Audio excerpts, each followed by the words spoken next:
Do not waste your life. That was the most important advice I ever received.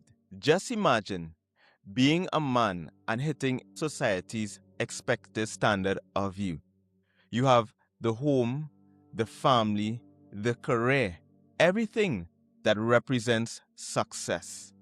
But if you're honest with yourself, that success is beginning to feel meaningless. There's an emptiness that you feel inside, a heaviness that is pressing on your chest. Behind all of it, there's a fear of getting older. You feel as if your best life is behind you. Society calls it a midlife crisis. I say it's a warning that you are wasting your life. I am Kanu Sankara. I am an Army veteran and a transformational coach who works specifically with men dealing with the issues that show up in midlife. I'm going to identify 3 of the biggest problems that show up in a man's life in midlife and what you can do to avoid them before it is too late. I spent a decade and a half in the military. I retired at the rank of major. I had everything that represented what society told me should be the mark of success. I had that home, the vehicle, the family, the respect, the status. But after a while, that success began to feel meaningless. There was a restlessness in me that came up. I couldn't name it. I didn't know what it was. I had no one to communicate what I was feeling. I did not have a grand epiphany. There wasn't fireworks that went off when I discovered what was taking place inside. It was a slow, gradual, grinding experience that was draining the life out of me. And that is when I realized that I cannot continue on like this. I was dying a slow, painful death from the inside, but no one was seeing it because the outside looked perfect. This is what society expected of me. And what I did not realize at the time was I was simply living on autopilot. There was no significant changes that was taking place in my life. And this is one of the main problems that many of us men in midlife face. We are living on autopilot. Our lives are just a loop of the same thing on a different day. We wake up, we work, we provide, and we repeat that process without realizing that we are stuck doing the same things that we did at 25, 20 years later, 30 years later. And that is long after the passion is gone. We are stuck holding on to the past, only to find ourselves simply living a life of quiet desperation. You have achieved all of the goals you were told to achieve, but now you're asking yourself, what's next? What else am I supposed to do? And now you simply live for weekends, vacations, and ultimately your retirement. What kind of life is that? And you know that something is wrong, but you just cannot name it. You can't seem to identify it. So what do? You numb it out with work, with noise, with distractions. That is a slow, painful way to die.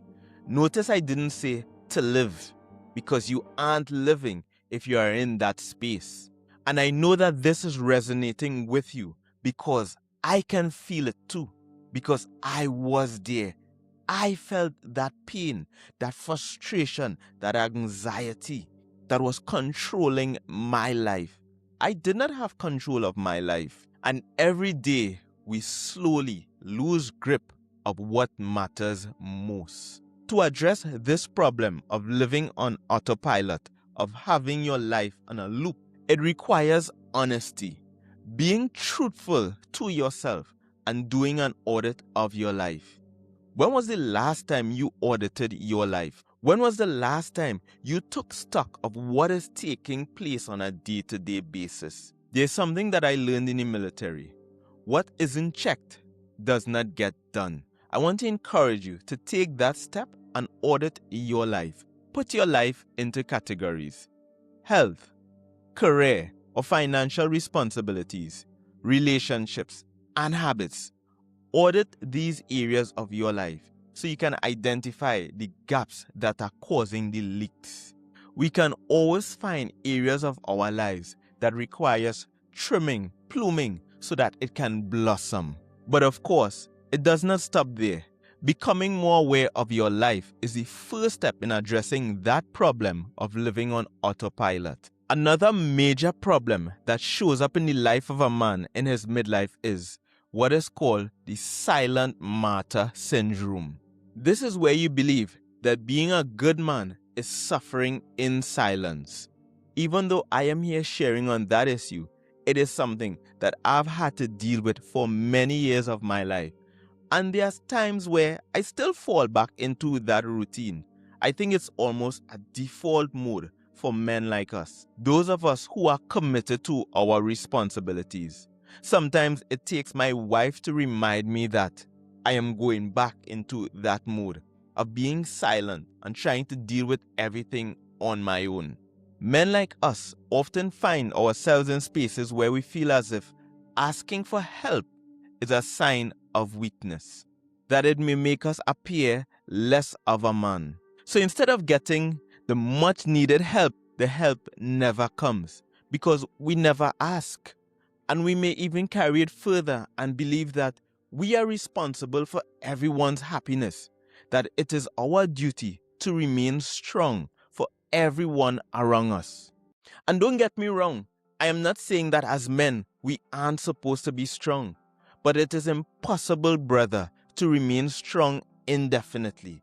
There are times that we must rest. There are times where we are required to put down our shield and our sword and not allow our sense of duty to overwhelm us.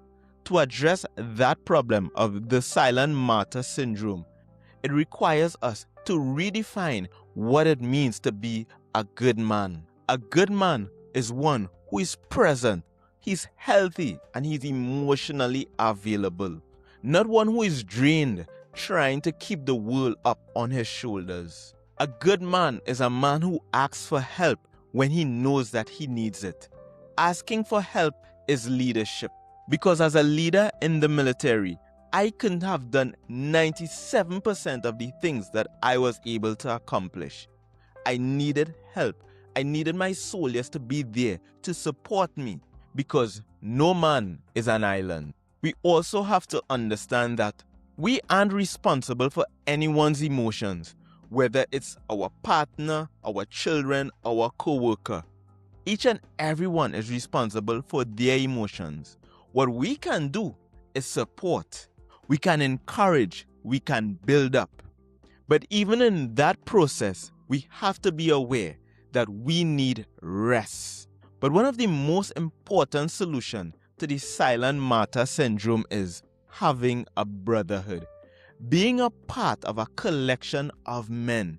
Men who build us, who support us, who encourage us, who challenges us. And why is this so important? It certainly does not mean that we shouldn't share our emotions with our partner. But as men, we require a community of men to help us grow. And that community could be one other man. I have seen it and experienced it for myself, that when men come together with a common goal to grow, great things happen. But most importantly, men heal in the presence of other men. That is the importance of brotherhood in addressing that problem of the silent martyr syndrome. If you forget everything else, I implore you to remember this problem, and that is a lack of vision, living in a vacuum. This is where a lot of men in midlife struggle, not having a vision for this second part of your life. Just imagine all of the goals that you set at 25, you hit those goals. Now you're 45. What new goals do you have? Life has continued on, brother, and it requires you to have new goals. But instead, we find ourselves in maintenance mode. We are here protecting what we build. which is important, but there's another aspect to it.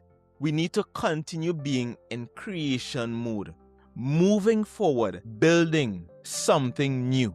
We may think that we are being productive. We are showing up to work. We are there supporting our families. We are doing what is required of us as men. But ask yourself, when was the last time you produced something new? It's not an issue that you have stopped moving, but you're simply moving in circles, which takes us back to the very first point of living on autopilot. It is coming to the realization that your first mission in life has ended. Your first mission was safety, stability, and status. That mission has ended. You have accomplished them. Now it's about moving on to a new mission. This new mission is about finding meaning in your life, impacting the lives of others, and contributing to society. In essence, it is about creating your legacy. I have come to the realization that as men, we need to capture a new hill. We need to conquer a new mountain. We need to embark on a new journey. It is these things that stroke our passion. They light us up. It is about reminding ourselves that we are warriors, that within our DNA is that warrior essence. To conquer something new. Because if we don't, our muscles will atrophy. Our soul will begin to fade away. It is about rekindling that spark, that flame, that passion that we felt in our 20s and taking it to this era of our life, whether we are in our 40s or 50s or 60s. It is about making this second era of your life the best ever. So brother, I'm just here to remind you to not waste your life. Do not waste this opportunity that society calls a midlife crisis. Midlife is not the beginning of the end, but it is the end of the beginning. That first era of your life. You have done the work, you have paid your dues, you have earned your experiences. Now it's time to live that life that feeds your soul. So I implore you to conduct an audit of your life. Address that silent martyr syndrome and define a new vision for yourself. This second era of your life is awaiting that awakened warrior within you. If this resonates with you, like this video, but more importantly, share it with another brother who needs it. I also invite you to subscribe and join this community of men who are redefining this second era of their life. And check out this next video right here where I address my experiences dealing with a midlife crisis. Peace, brother.